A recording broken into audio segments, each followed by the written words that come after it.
अतुलित बल धामम हेमशैलावदेहं दनुजवन कृशानुं ज्ञानिनाम् अग्रगण्यं सकलगुणनिधानं वानराणामधीशं रघुपति प्रिय भक्तं वातजातं नमामि। गोस्वामी तुलसीदास जी महाराज अपने जीवन में 12 ग्रंथ की रचना किए। विनय पत्रिका, रामचरित्र मानस, मानस पीयूष, हनुमान बाहुक, अनेक तरह से 12 ग्रंथ की रचना की। और उन्होंने हनुमान जी की आराधना से ही सब कुछ प्राप्त किए। वो हनुमान जी की प्रेरणा से ही सब कुछ प्राप्त किए, सीताराम को प्राप्त किए। तो अनेक चीजों का, जबकि वो गृहस्थ से संत बने थे, और संत जब बने तो फिर बिल्कुल बैरागी विरक्त संत बने। उन्होंने हर चीजों का अध्ययन किया, लेकिन कभी किसी भी पाखंड में, कभी किसी भी भोग विलास में, कभी किसी भी अलौकिक रीत में, भौतिक सुखों की तरफ उन्होंने कभी झांका तक नहीं। वो केवल वर्णन किए, चर्चा किए, मानव को दर्शाए। गोस्वामी जी अपने रामचरित मानस में कहते हैं, फूला ही फड़ा ही न बेत, यद्यपि सुधा बरसहि जलदाओ।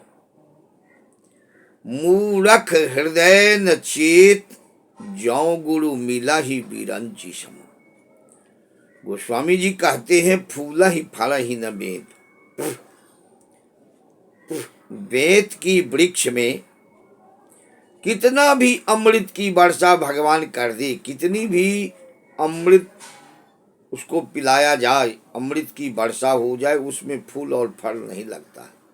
ये उनका वंशानुगत दोष है, या उस बेत के वृक्ष का प्राकृतिक दोष है जो उसमें फूल और फल नहीं लगेंगे। उसी तरह से बेत की वृक्ष की उपमा दिए हैं मूर्खों को, जो कहते हैं फूला ही फड़ा ही न बेत, यद्यपि सुधा बरसहि जलदाओ। मूरख हृदय न चेत, ज्यों गुरु मिला ही बिरंची सम। जिसका वंशानुगत पूर्व जन्मार्जित दोष है वो मूर्ख है। मूर्ख भी कई तरह के होते हैं। एक एक मूर्ख होते हैं जो किताब पोथी का ज्ञान उन्हें नहीं होता, सामाजिक, अलौकिक, पारलौकिक, सांस्कृतिक मर्यादा का, सभ्यता का उन्हें इतना ज्ञान होता है जो उन्हें कोई भाप नहीं पाएंगे, उन्हें कोई पकड़ नहीं पाएंगे। ये मूर्ख है। और एक से एक पढ़े लिखे भी मूर्ख वह होते हैं जो चाहे वो कितना शास्त्रों का अध्ययन भले कर ले, कुछ भी कर ले, लेकिन वो अपनी मूर्खता से बाज नहीं आएंगे। वो उनकी जन्मजात पूर्व जन्मार्जित दोष है। इसी विषय को हमारे गोस्वामी जी कहते हैं, मूर्ख हृदय न चेत, ज्यों गुरु मिला ही बिरंची सम। ब्रह्मा ही क्यों न गुरु बन के आ जाए उनको शिक्षा देने, लेकिन उनके हृदय में चेतना नहीं जगेगी, वो नहीं सुधरेंगे, वो नहीं संभलेंगे, अपने हट को, अपने दोषों को नहीं त्यागेंगे। ये गोस्वामी जी कहते हैं। गोस्वामी जी एक से एक आतिताइयों के द्वारा दिए गए कष्टों को सहन किए हैं। जिस समय में गोस्वामी जी थे उस समय में मुगलों का शासन था, उन्हें बहुत तरह से सताया गया था। कुछ अपने कष्टों का भी वो वर्णन कर देते हैं। उन्होंने अपने ही ग्रंथ में लिखे हैं,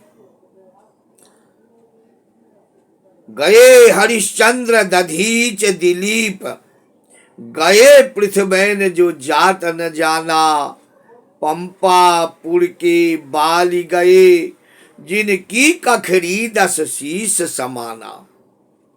गए दुर्योधन छत्रपति, जिन पार्थ से महाभारत ठाना, तुलसी इह बैन विचारी कहे, जो फड़ा सो झड़ा, जो बड़ा सो बुताना।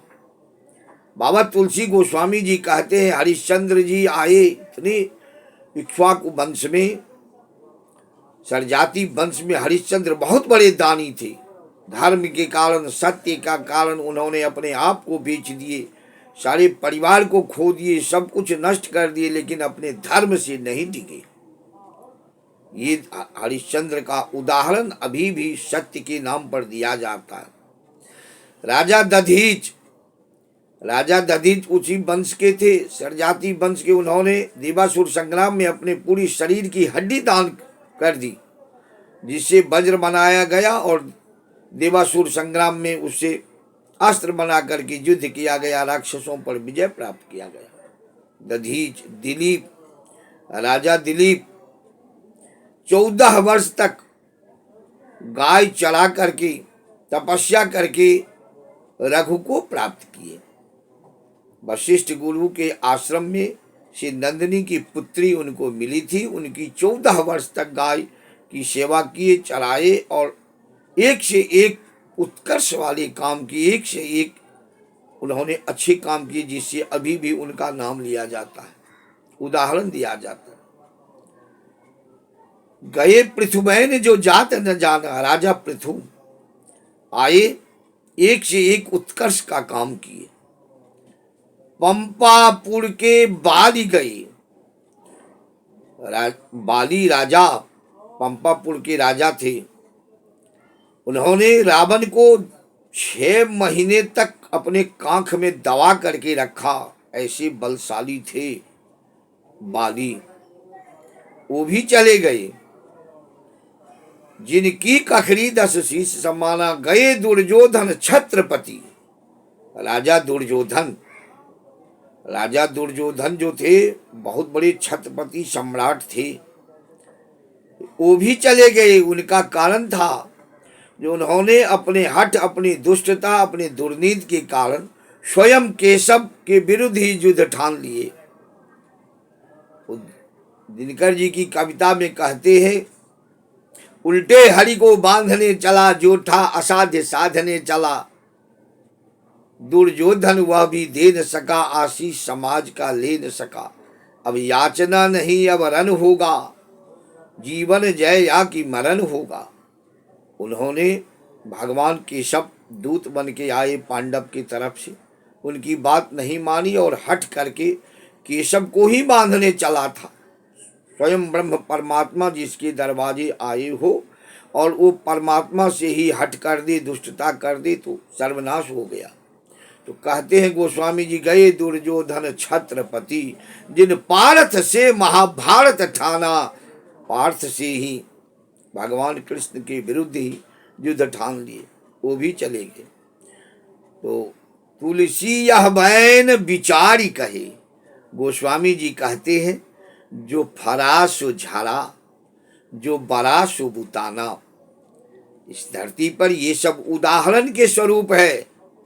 लोग उदाहरण दे करके समझाते हैं, कहते हैं, जो लोगों की आंख खुले, लोग अपने दुष्टता से बाज आए, अपने दुर्नीति से, अपने हट से बाज आए, तो कहते हैं जो फला, वृक्ष में जब फल लगते हैं वो पक जाते हैं, वो गिर जाते हैं, वो नीचे गिर जाते हैं।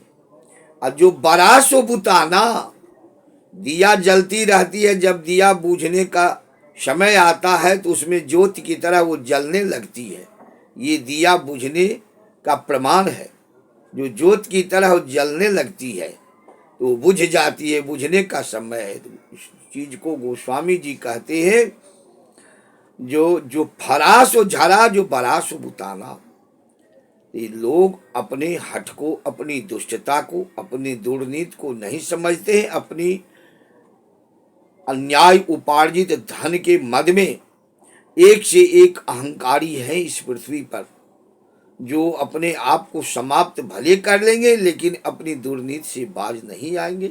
इसी विषय को गोस्वामी जी तुलसीदास जी कहते हैं, माने लोग न माने, उनको को शास्त्र का प्रमाण है, शास्त्र का वचन किसी को कहा जाता है, लेकिन जिसके अंदर वो हठता होती है, दुष्टता होती है, वो कभी इससे बाज नहीं आती है।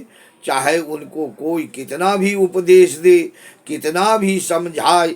इसी विषय को गोस्वामी जी कहे, फूला ही फल ही न बेत, यद्यपि सुधा बरसहि जलदौ, मूरख हृदय न चेत, जौ गुरु मिला ही बीरंति सम। प्रेम से बोलिए गोस्वामी तुलसीदास जी महाराज की जय।